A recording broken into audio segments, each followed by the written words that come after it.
500. You just need hours. Yeah. Good morning. Good morning, everybody. Good morning, everybody. Good morning, everybody. As usual, we're talking as I hit the button, but hey, Gail. Hey, Gail, don't forget his coffee. She's going to get coffee. We actually ran out of coffee sometime during the week. I don't know when. So that was Guinness in that cup. Show him the I'm not cup. having any comment on that. Show him the cup. Come on, Dennis. Show him the cup. There, yeah. See, it's not coffee. It's Guinness. Yeah. I thought it was. It's a little early. Anyway, good to see everybody here today. And there again, we don't have a subject to talk about, but I'm sure we'll find something. Never. No doubt. As we usually do. Steve, why don't you call the roll call here? Got the roll call. Wow. Good morning, everybody. We got Al Marr. Good morning, Al. Rob Digger. Good morning. My buddy Bernard. And we've got Lynn McCurdy. Good morning. And John Tanzillo. Did I say John? I think I did. We got CB and Q. Good morning. And Steve Anderson popped in. And did I miss anybody? I'm sure I did. Did you get Lee? I got Lee. Steve Anderson's here, I believe. Steve Anderson. Elmar, Rob, T-Man. Yeah, we'll have more come on. Dave. Oh, there's DES Media Production. Good morning. Joe just pulled in. Yeah, Mr. Rader. Good to see you. Otter Creek and Steve Arnold, they're here too. Big guy. Well, we'll wait a little bit. We got a contest for you guys, but we're going to wait and announce it a little bit later in the show when more people are here. So hang on for that, and it'll be a fairly easy contest to do if you want to get in on that. Steve's got some. You got those there with you, Steve? You can show them what we're giving away. Good morning, Mom and Son. Joe Rader, good morning. They are some pocket watches. I mean, they're not collector's quality, but they're cool. A little line out. They're train watches. Yeah. Yeah. Nice. Cool. Are we going to give 3 of them out, or are you going to give them all at once? Well, we got a nice box they go in. So if you break them up, I guess. Yeah. You wouldn't have a box to put them in. Keep them together. Yes. Man, somebody's okay. Or I could keep a box. I mean, guys, if you guys want to do the pocket watch separate, just do it. Just do it single, and I'll find something else. I know I've got something out there that I can put in for another prize, so we'll have more than one. But there we go. Oh, that's Bill. Don't mind me. Good morning. There we go. I thought you were wanting to show my ho ho ho ho shirt. There you go. Bill's hoeing today, so I'm hoeing every day. And you have to give me a break here this morning, guys. I'm on muscle relaxing, so I'm feeling rather relaxed this morning. If he slides Might out be of dangerous.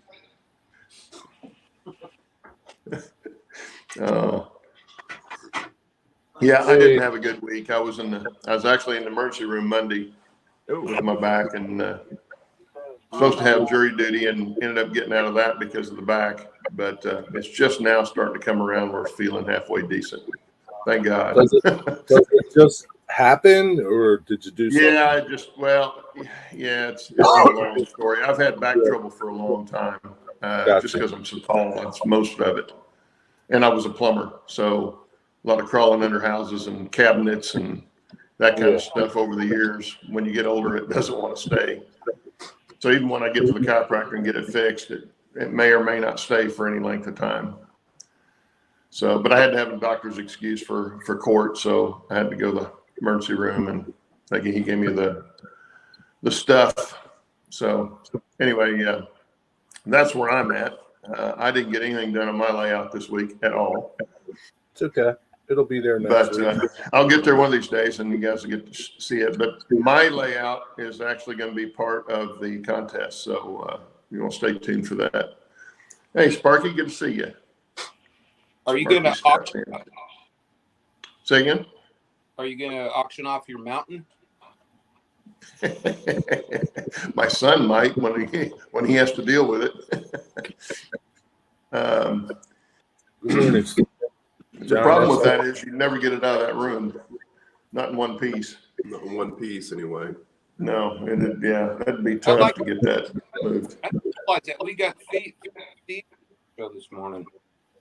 Got what? Well, Sparky, Steve.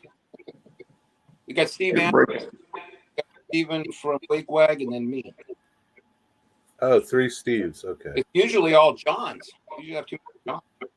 Yeah. Only one John here today. Right. Good morning, John. Let's go to the river. There's 2 Johns. Well, we're getting, Oh, that's right. Yeah, John Tanzillo. 3 Steves, 2 Johns. better. Okay. We were getting a little feedback here. Anyway, we don't really have a subject, like I said this morning, like normal. So if you guys got anything you want to talk about, holler up.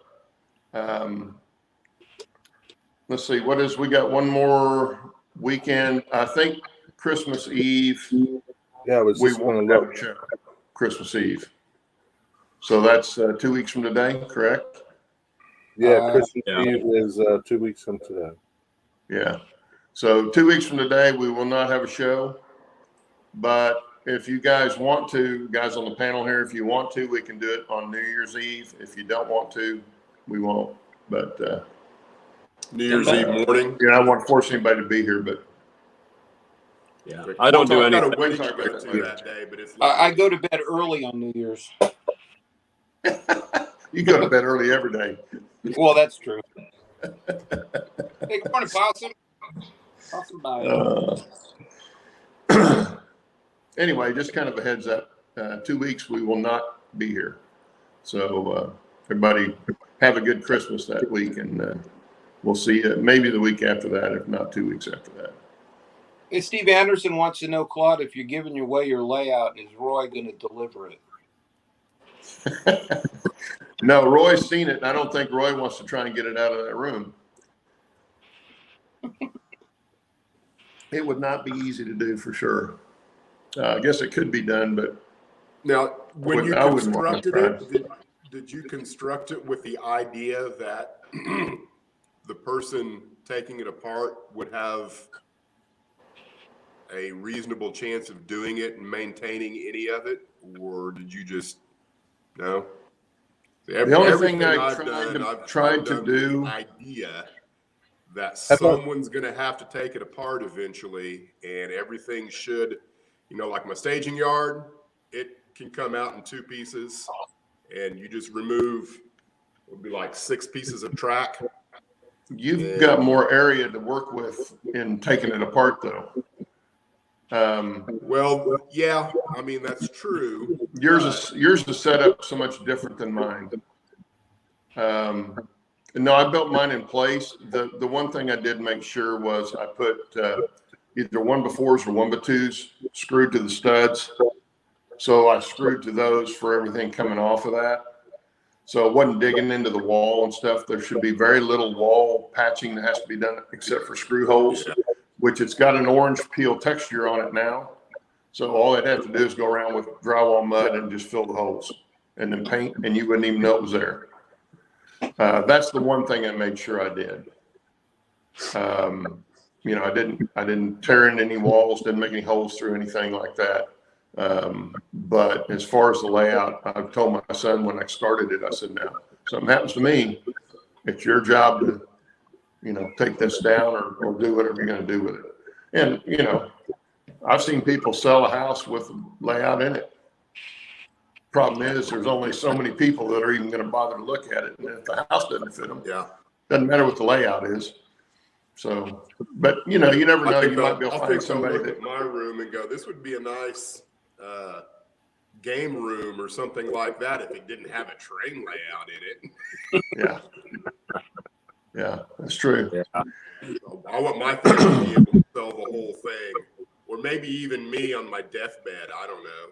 You know, I mean, does anybody keep up with Lex Parker? No. Or familiar with his layout? No. I have He seen has his a layout. beautiful, or had a beautiful O narrow gauge 3. A fantastic layout. He's got several really good videos out there. And he just sold his to somebody in Tanzania or I don't yeah, know this. that was a conversation on an NMRA regional call I was on last night that they were talking about him too, and that it went to Tasmania. Yeah, Tasmania. I was like, wow. And of course, I have no idea how much that sold for, but I bet it went for a pretty penny. Is he sick or? You know, whoever bought it had some money because they got to ship it down there. Yeah, That's going to cost a fortune. Yeah, I don't know. What was your question, Jerry?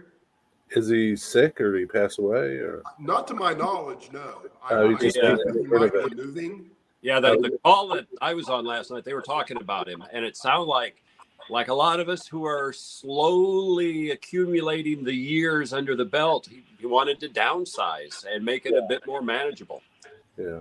Yeah, that was actually a big conversation in the call for the Zoom meeting last night with the regional group, because there's one of the members is handling an estate for another member who had passed, and he's got like a massive layout in the house, and they're giving the layout away, but nobody wants it because they'd have to go in and tear it apart and take it out. They're probably just going to end up scrapping it and throwing it away. I have a question. I have a question, and it might be a good show topic, is talking about this. Like, do you people in chat and people up here, do you have a plan? Do you care? Do you that might be a good topic to talk about. A plan for what?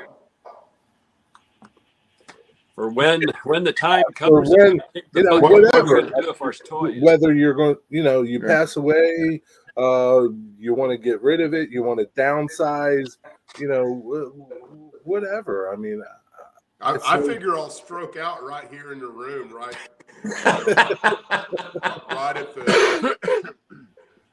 the staging yard, and they'll find me with my fingers up trying to mess with some electronics or something. That's my plan. You can only hope, right? Yeah. That's where we go. You won't be under a layout, Dennis. You'll be doing some really complicated track work with your jigs, and you'll be face down on top of it. Probably. With a solder iron burned into your forehead. Well, but in all seriousness, Jerry, that the reason I have thought that through there, and maybe I haven't.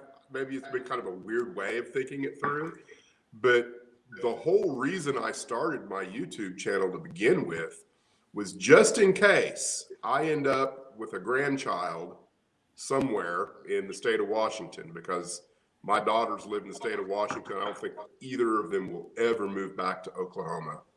So my grandchildren are going to be a figment of my imagination, probably. I might see them once a year or something like that. But so my grandchildren in all reality will probably never know me. Right. And so my YouTube channel is a way for, my family in the future to see what was my passion for the last quarter of my life. Yeah. And at the same time, I can also sell, or my family can sell the layout. And I've actually got, there's some instructions underneath my really staging yard that says glued, not glued, where there's no sense in taking these 4 screws out because this whole side has glue on it, this side doesn't, and it will separate right here. But I mean, you've documented your layout so well that somebody could go back and watch your videos and take it apart backwards. Right? Yeah, to a certain degree. Yeah, I mean, if they needed to. I mean,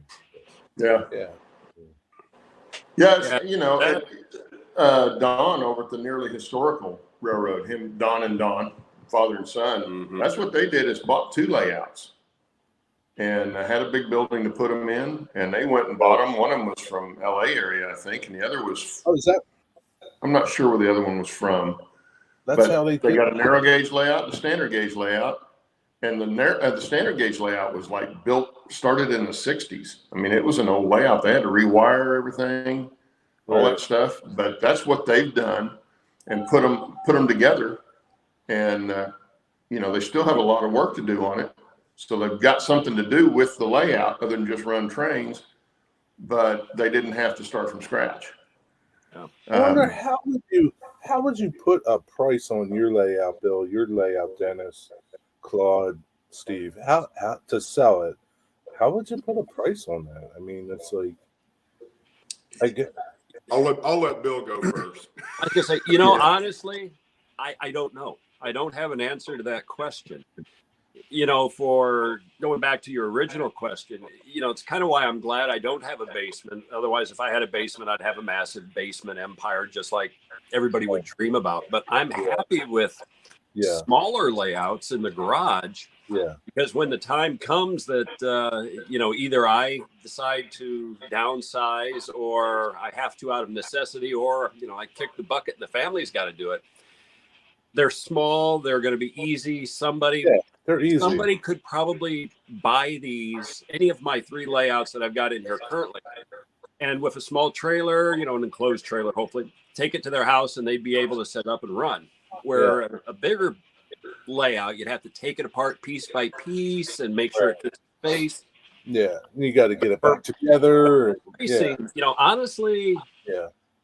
You know, like the layout that's behind me, if it's successful, if I can get it to shows and, you know, and all this good stuff, maybe I might donate it to a club because it's small, or to maybe like the museum that's here in Richmond, because they've got little nooks and crannies where maybe something like that would work.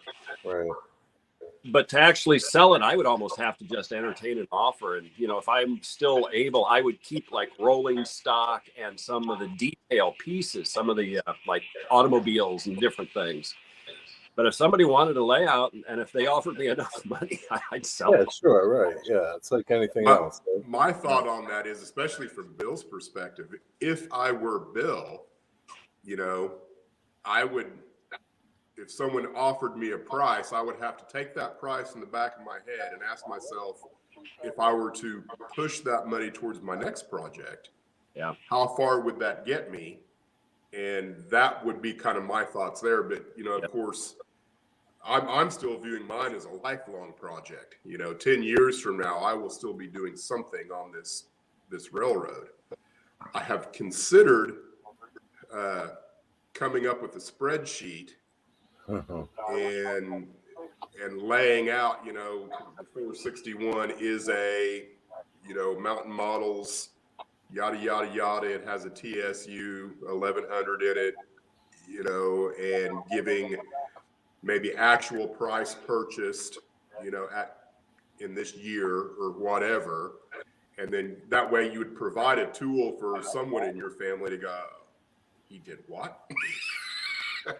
with all of your locomotives and whatnot. And then they would have at least a starting point just on the rolling stock to come up with a figure that would say, you know, do I sell this all in one lot, or do I piecemeal it on YouTube? Which is, or, you know, there's also brasstrains.com. Yeah, there's a lot of ways to sell it. So, well, that's the thing. You know, your wife or your kids may not know what it's worth.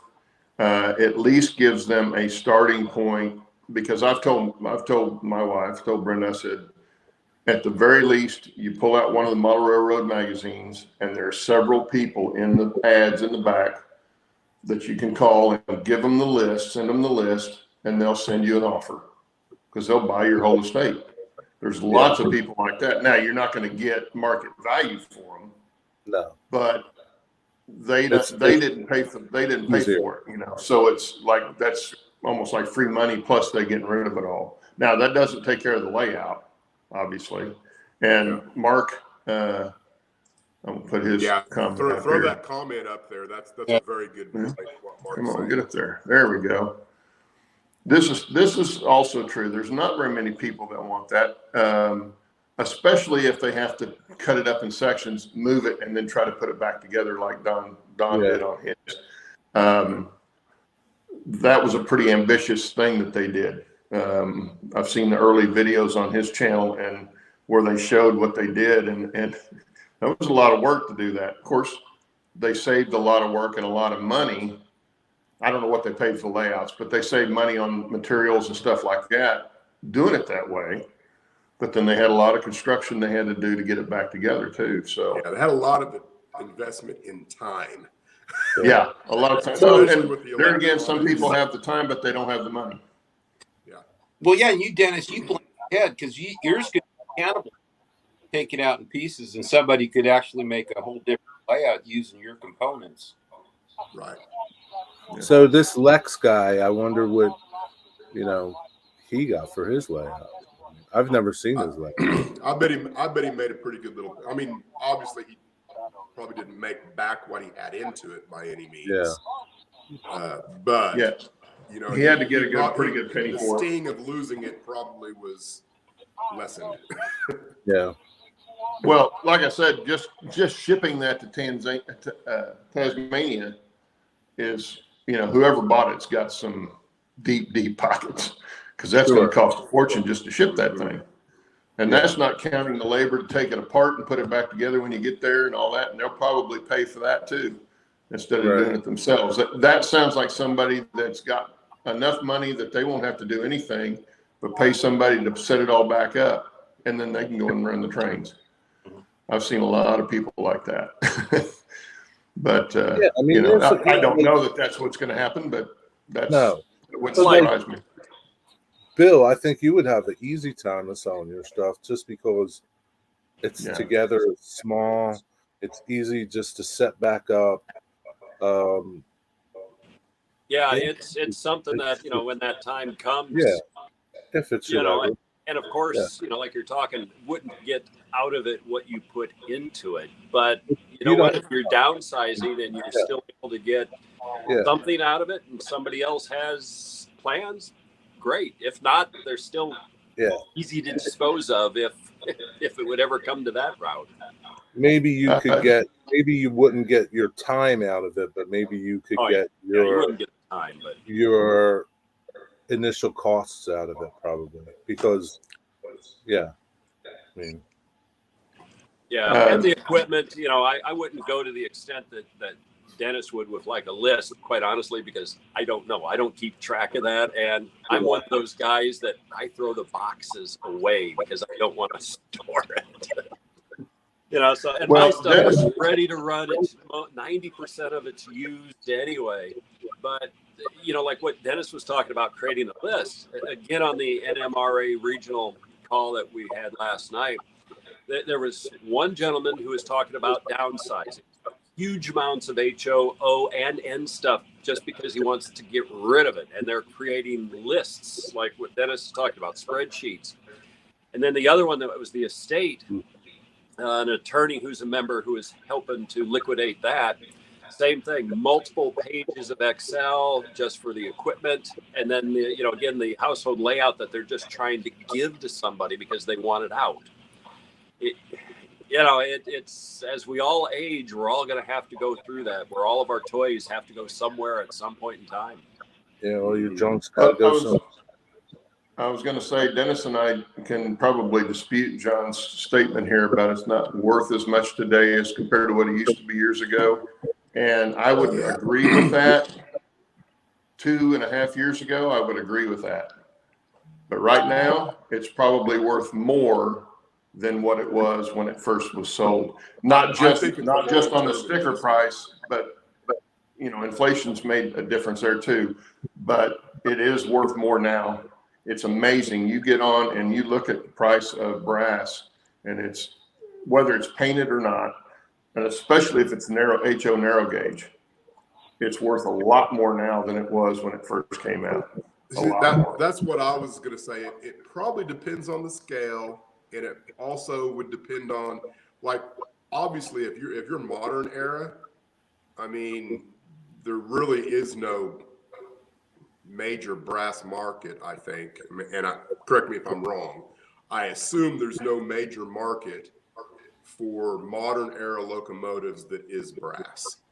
I know they're out there, but your selection is going to be really small of what you can get in brass.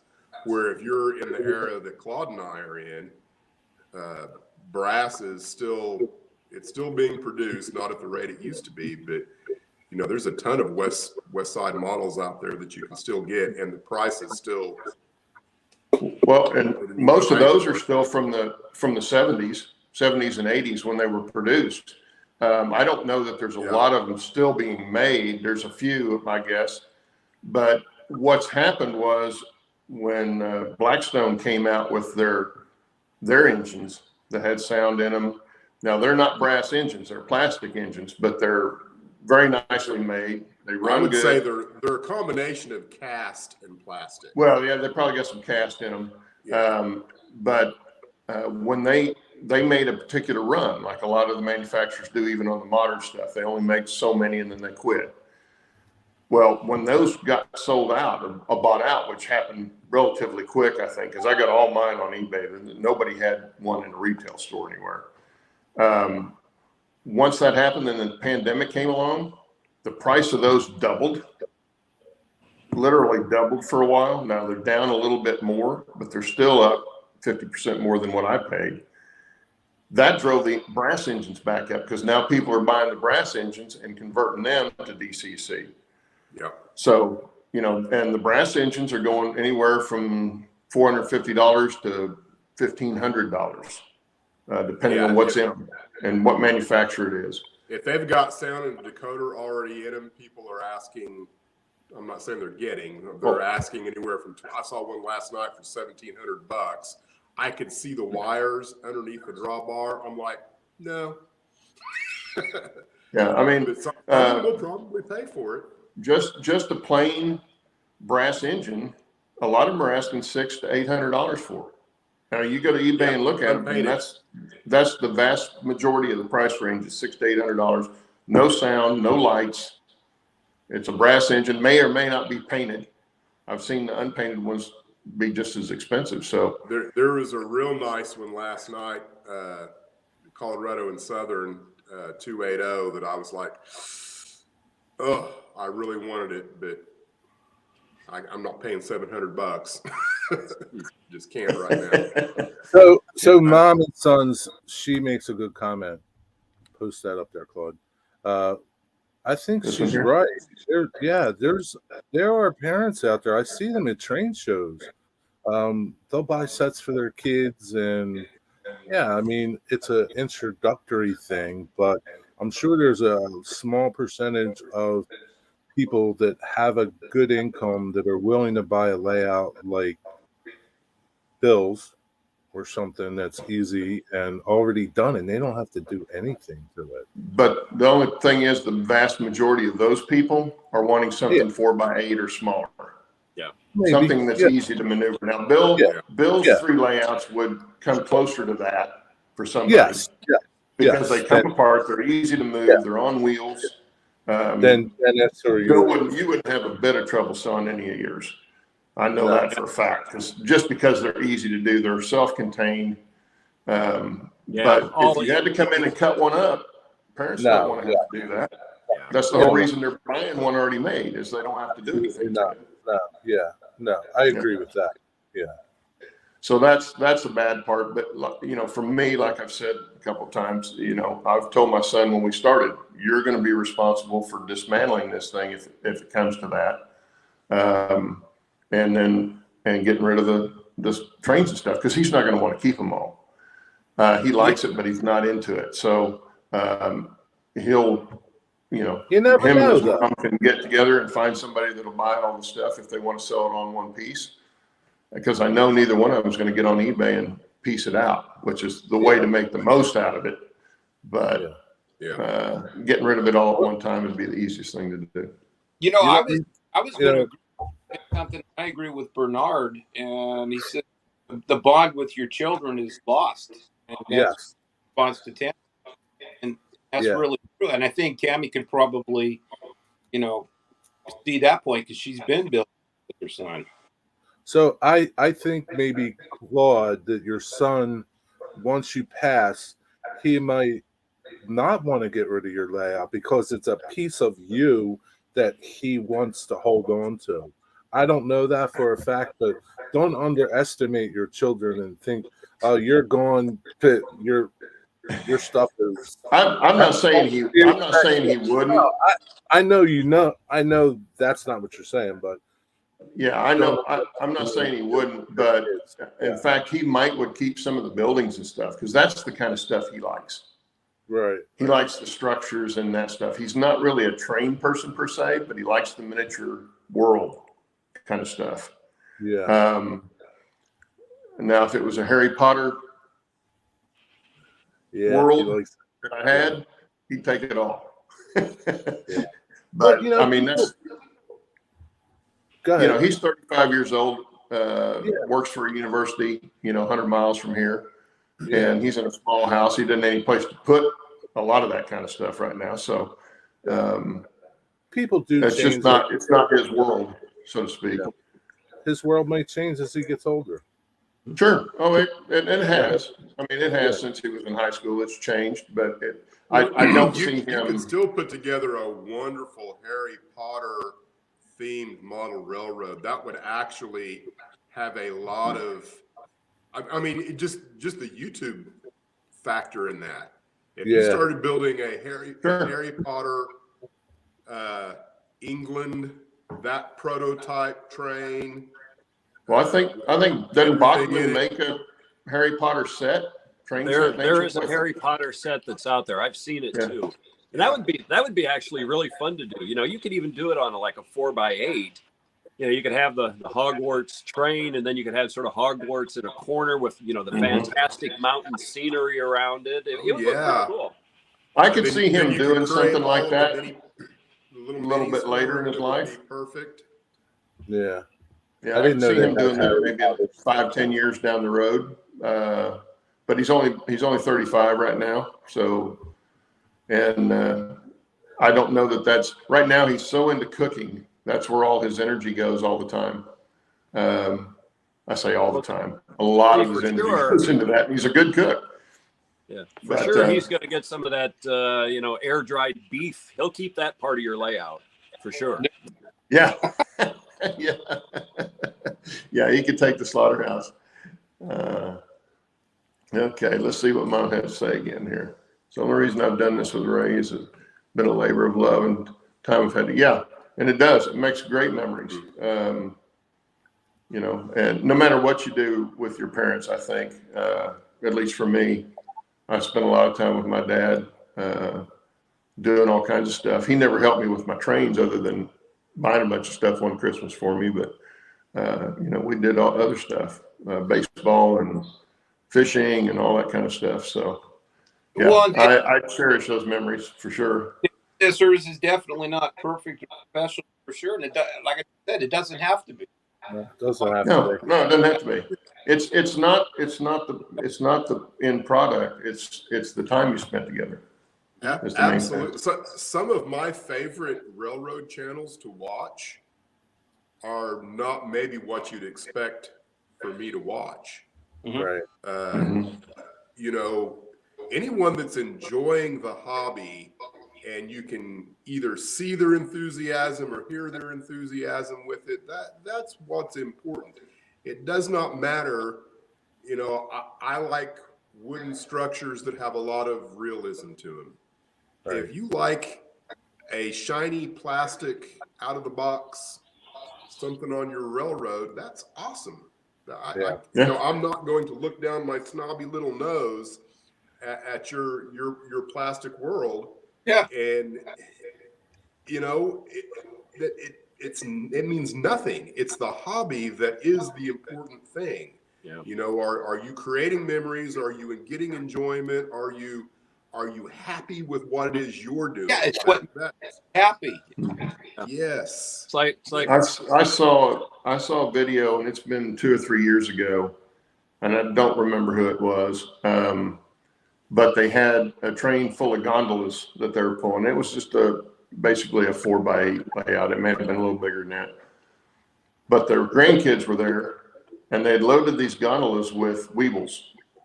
And so as the train's going down the track, these weebles are just getting it, boy, back and forth. And they were having a blast, you know. Yeah. That's the kind of thing that awesome. You want to do with the kids. Yeah. Yeah, it's like, I'm kind of like Dennis, you know, I like to watch a variety of different videos that are out there, and the ones with the kids, you know, whether it be children or grandchildren, like Fred E, you know, he's had some videos where his grandkids been kind of running it, I think granddaughter, and then Grandpa Rails, you know, just to see the kids, just their faces light up as they're working, you know, alongside family and just having fun, because that's what the hobby is about. It's having fun. And we have it different ways. You know, I get off on scenery, you know, no lie about it. The rest of it I enjoy, but the scenery part is what I have fun with. Others, like Dennis, the intricate track work and the construction, you know, everybody has a different area scenery that they is what I like love. too. I just got to get there. Yeah, you'll get there soon. You're not too far from it. Well, and don't family hobby. Yeah, and the kids are learning as you're doing it. Yeah, it's amazing what this hobby really teaches kids. I mean, well, Steve says actually one of the bad things about the hobby is we're normally tell the little ones not to touch, so it would build a barrier. Got to at least have something for them to play with, and that's very true. There's, you know, have a couple 3 box cars that they can play with in a section of track that's not going to mess up, even if you have to make a separate one that they can kind of handle the cars and put them on the track yourself, that sort of thing. If you've got kids or grandkids that are even wanting to come to your train room. You know, my grandkids, they don't care. They're 16 now. You know, they're off in their own little world if they're not on their phone. But I was hoping my grandson might like doing it, but he doesn't. So I'm not going to push it on him. You know, I don't want him there if he didn't want to be there. So, but if you have kids that want to do that, especially younger kids, elementary school, that sort of thing, you can teach them correctly what to do and what not to do, but you also got to give them something they can start with hands-on, because then it teaches them how fragile the stuff can be. Yeah. I know that's how I got taught. I think something that they can accomplish with it. Yeah. Not something like don't put a Craftsman kit in front of them and tell them to put it together. Put something in front of them or let them build something that's accomplishable. Buy some cheap box cars at a swap meet and let them put them on the tracks and hook them together and stuff like that. Do anything. Yeah. Even a snap together car model, anything that kind of drives the creative process. I remember my very first it was a green plastic car of some kind. I don't even think it was a cool car. And it was just something that a cousin picked up at like Gibson's or something, but it was a snap together kit. There was no glue involved. Yeah. I loved it. Yeah, I'm not so sure that might not have been the very first thing that really made me, you know, putting things together in a miniature form has always been, you know, something that's driven me my entire life. It was kind of instantaneous for you, right? It wasn't a laborious weeks of exactly. You know, it was real simple. Stick it together, and you got something in your hand. You know, it's like, wow, this is what I accomplished. Let me try something else. Let me try another, and then you get into reading the plans and sticking all the parts together. Right. If you want to go that way, but it's in anything. It's in woodworking. It's in modeling. If you throw out this big complex project to build out of furniture project, it's daunting, and it's like it's a lot of work. You know, there's a lot of work into that. But if you can build something fast, like a birdhouse, something that, you know, when we were kids. Gary, you're too small. You probably don't remember this, but Bill and Claude and Dan probably. Do you remember the old Crash mobiles when we were kids? Oh yeah. You put them together and roll them against the wall, and they blow up. Yeah, they blow Yeah. up. Yeah. Yeah. Well, they blow apart. They wouldn't blow up, but they pop apart in pieces. Yeah. You had to put. Oh yeah, those were great. Spent hours with those. Yeah. But we're from a different generation where we didn't have the video games, the telephones, that kind of distraction. We had sports and school, and then anything we could do outside of that was what we were drawn to. And boys in general are usually drawn to mechanical stuff. Don't know why it's inherent. I'm sorry. And breaking things. Yeah, breaking things. Yeah, I really enjoyed breaking things. Me too. I used to build digging into stuff, see how it works or what it looks like on the inside. But that's what we did, and so we were more drawn to stuff like a model railroad than a lot of kids would be nowadays, because to them it's boring. There's nothing there. They can't switch their attention, what they're looking at, that quick, because they think, oh, it's a model railroad. Okay, it's all right here, and I've got to do something to make it work. Well, on their phone, they don't have to do that. All they got to do is flip through the screens, and it's easy for them, and it's no work. And unfortunately, that's what's come to, I think, in a lot of cases.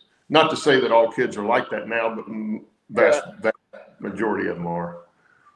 Yeah. So I know my grandkids are. So anyway, well, I see Heath made it. Yeah, Heath, no, you're late, buddy. About time. Uh-oh, Randall's here too. Good to see you guys. So anyway, before we run out of time, because we're already 40 minutes over 40 minutes in. All right. Bill, show us what you're working on. All right. So I haven't done a whole lot this week. I actually built more trees. Surprise, surprise. I took out these. These are old ones. These are like Gen 1 trees that I built for the layout. I'm not going to throw them away. I'm going to rework them. But what I did is these were in the areas where, quite honestly, they looked the ugliest. So I replaced these with I call them the Gen 3 pine trees. So I'll just kind of show the area. So off over in here, I've been working on the center module this past couple of weeks. So I'm going to be working over here this weekend. And what I did is I put in just like that's a replacement tree. I added a couple of new ones over here just to kind of give it a little more depth.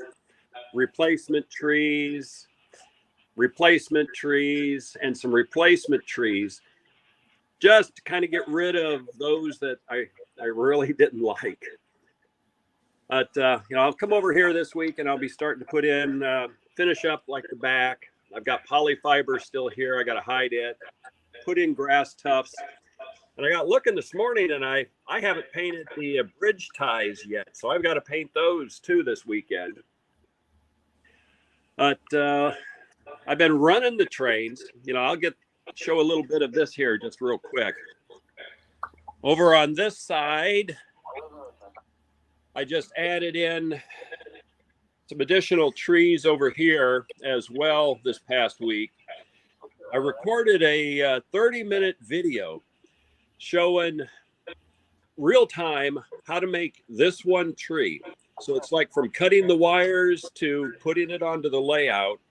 Takes about 20 minutes per tree, plus off-camera time for letting glue dry. But that video came out in January.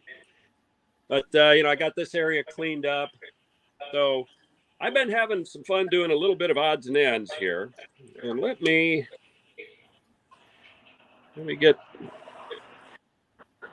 just kind of move over here. See if we can catch up to some of the trains running real quick. Between 29 and 30, you get where it was going anyway? I know I've got my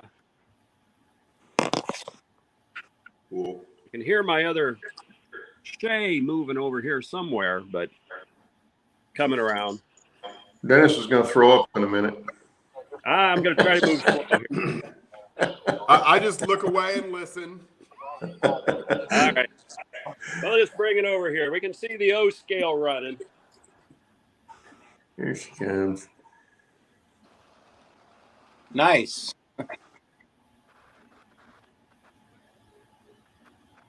That looks great. I love all the bridges, especially the narrow gauge ones. Those I like those that are kind of built in place and those conform really to I the had terrain. fun making.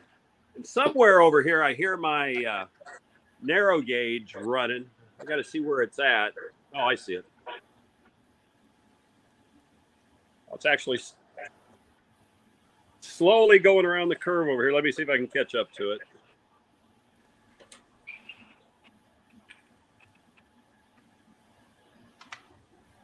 Yeah, so it Looks like you stopped for some hooch. Give him a push. Looked like That's you stopped nice for some thing hooch, Bill. Say what? So it looks like you stopped for some hooch. Yeah. Probably did. That's where I am going to put in some of the, I've got the details. I bought jugs, and I am going to put some jugs in, like right over here with a little for sale sign. But this one, the Shay's got nice tractive power, but my grades are steep and the load's on there, so it moves kind of slow through this section of track until it gets up to the crest. The other engines actually have more weight and they bite the rail a little better so that they go a little quicker. But so that's kind of what I've been doing this week. Not a whole lot, just more detail stuff. Like I said, next week I'll go be working on the other side, and then I'll start doing more back over here again.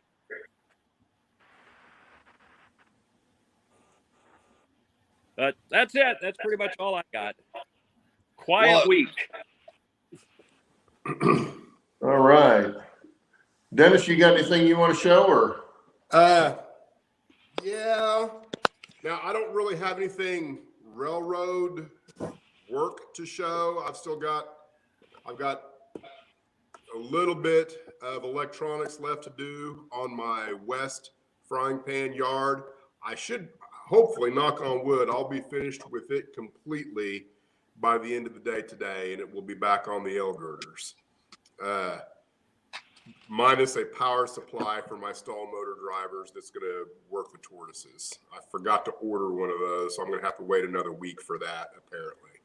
But what I have done is I'm looking forward to what's going on in frying pan. And this is a mock-up of a 2-stall engine house that I'm proposing will be in the area there. Even your mock-ups look nice. Do what? Even your mock-ups look nice. Yeah, you could sell that. Yeah. And I've also mocked up a ice house. And this is based off of the fine scale miniatures. I think it's the number 210 kit, which is not the exact kit that John Author is currently building on his channel, but it's real close. What do you build that stuff out of? It's cardboard. Where do you get it? I got it at Hobby Lobby, and I couldn't tell you the thickness of it, but it's looks like poster board. It's like poster board, only it's a little thicker. It's a little thicker than poster board. That's now, rich. The challenge with this is that everything I'm doing in my frying pan yard is based on Basalt, Colorado, and I'm doing everything in a mirror image. And in order for this to be correct, it needs to be built in a reverse image. And I haven't worked out exactly, for one, do I need to do it? Do I want to do it? Should I do it? Those are all things I'm still contemplating as we move forward with that. But I think, just like with this, I use all the measurements in the kit. I just broke the kit out and laid everything out. And I could very easily, like say, take this wall. This is actually one piece in the kit. I could buy some, I don't think it's clapboard. I think it's like regular, like 2x6 material, something like that. Scribe plywood. But I think I could take this and do a reverse image and build the whole kit backwards. I just need to look at the instructions in a mirror. That's kind of what I haven't decided I'm going to do that or not yet, but that's something I'm considering, because I like, there's certain pictures of basalt that I want to recreate. And one of them has got the ice house in it and a coaling trestle. And in order to kind of make that work right, I would have to build that backwards. Just like this, I'm calling this a machine shed, this little area here. The real basalt, it's on this side, not this side. So there you go. You spend more time on your mock-up than most people do on their finished build. No, that's not true. That's not true. It is in my case. This took me one evening, literally one evening. I think this one was 2 evenings, but that's just because there was a lot more. That would take me 10.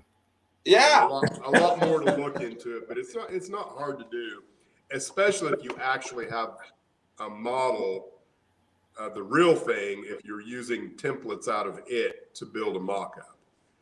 Yeah, The reason I like the mock-ups is I can move this around back and forth off the layout and do all kinds of things with it and not worry about my nice fancy model getting jacked up in the process. true. Yeah. True. Yeah. Yeah, because I've had that problem because I haven't done a lot of mock-ups. I just build the structure and then I have to be careful with them. But it's worked out so far. I can run the railroad and actually have interface with the cars at the location with something visually to add a little bit of aesthetic appeal in your operations. Yeah. That's the point. So what are you going to do with your mock-ups once you actually have your buildings done? Because like what Jerry said earlier, you could sell those because somebody could take your mock-up and actually apply, clapboard over them and build a model from it. Yeah. I really never considered that. That's a good idea. What I have been doing, the more mock-ups I get, the easier it is in my next location to come up with what I'm looking for. Like I've got all of that in Silver Gulch. That will become instrumental in what I do at Cloud City, because now I can really create a whole nother town section and mess with what it's going to visually look like, where the hills are and the mountains and things like that. And then, it just makes it that much easier. The more mock-ups you have, the easier it is to see what it is you're trying to do. Mm-hmm. Well, the other thing you could do, and not even the clapboard, not even putting wood on it, but just print it out. Yeah, pictures. print it. Yeah. I mean, that's how they do flats in a lot of cases. And in fact, there's a company, a guy in England, I think, that does a whole array of buildings, and they're all paper. Yeah, and I've you seen put them those. on cardboard like that. They're So pretty good too. You have to look pretty close to discern. It might be a little tougher to do once it's together, like yours is, but somebody may would want that. Well, we got about 5 minutes left, little more. I wanted to tell everybody about the contest, and we will do the drawing next week. So you got 1 week to figure out the answer, and then leave your answer in the comments to this video. So once this video gets posted up, make sure it gets left in the comments of the show today. And the question is, and you'll have to go back and research this, I'm sure, how many mines are going to be on my layout? On my personal layout. Okay, so you may have to go to my videos and see them. Also, I talked about some of them on the show when I went up and showed what I was doing on this show. So within those, you'll be able to find, I'm not going to add any more. There won't be any less. I already know the number that are going to be there. So everybody that wants to get in the contest, go find out how many there are and put your answer, one answer per person, in the comments to this show today. And then we'll do a drawing next week. So Show everybody. no, answer it in 135, Heath. I was going to use that as my guess. Dang it. Steve, show everybody. Anyway, that should be easy enough to do and find out. Or if you just want to guess a number, you can do that too. Steve, but there's show everybody what they can win. Oh, again. Okay. Yeah, Steve's got a set of watches we're going to give away, and then I'm going to dig up something else. I'm sure I can find some other stuff. We'll try and have at least 3 prizes to give away. They're not collector's quality, but they're nice. Here, hang on here, Steve. What did they say? What did they say? Or they don't say anything. Are they? They're Lionel pocket watches, and Lionel. Okay. There you kind of get it. They're cool. Yeah. Yeah. Pretty cool. Yeah. Nothing else. They'd look good on a bookcase. Anyway, and then I'll try and come up with some other stuff too to give away, but it'll be drawing of all the right answers. So it'll just be drawn out of a hat. There won't be any, first one to do it or anything like that. So you've got all week to do it, and then we'll draw next week. So, any other questions? Oh, I'm looking at. I gotta look back at chat. See you, Randall. Thanks for stopping. Thanks, Randall. I was listening to Dennis. I wasn't. Well, Steve Anderson says we should give away a re-railer, a pointer, and a treat. Pointer. I wouldn't give away a pointer. Well, you can't win a re-railer from me because I only have one. You can't find the other one. I know where this one is, right here. Well, that's not the one you lost, though. No, I never lost. No, that was orange too. That was one that Shannon sent. Yeah, and you still haven't found it. I think that one accidentally got thrown out when I was cleaning my shop a year ago.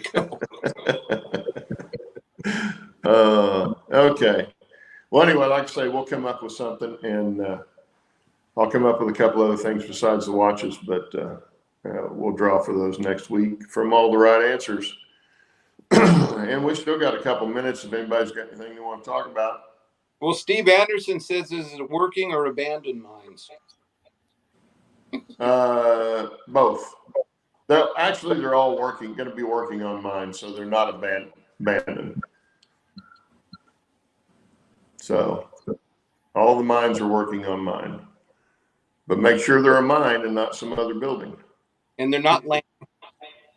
And they're not what? Land mines. No, not land mines, not cow pies or military land mines. They're mines that are going to be digging ore out of the hills. Now, I'm going to tell you right now, not all of them are on the layout yet. So just because you don't see them doesn't mean they won't be there. But I do know how many are going to be there, and I have talked about all the ones that will be there. So get your guess in, and we'll go from there. Yeah. Anyway, in the meantime, everybody have a good weekend and a good rest of the week. And Jerry and Bill, and Dennis, and Steve. Thanks, guys. Yep. Thanks for coming by. Yeah, everybody have a good week, and we'll see you next week with the contest and some other craziness, I'm sure. Make sure you go watch the video. Do some homework. Yeah, and anybody that didn't see didn't stay to the end today, they can come back and watch the replay if they want to get in the contest. Anyway, we'll see you guys later. Take care. Later, everybody. See you guys.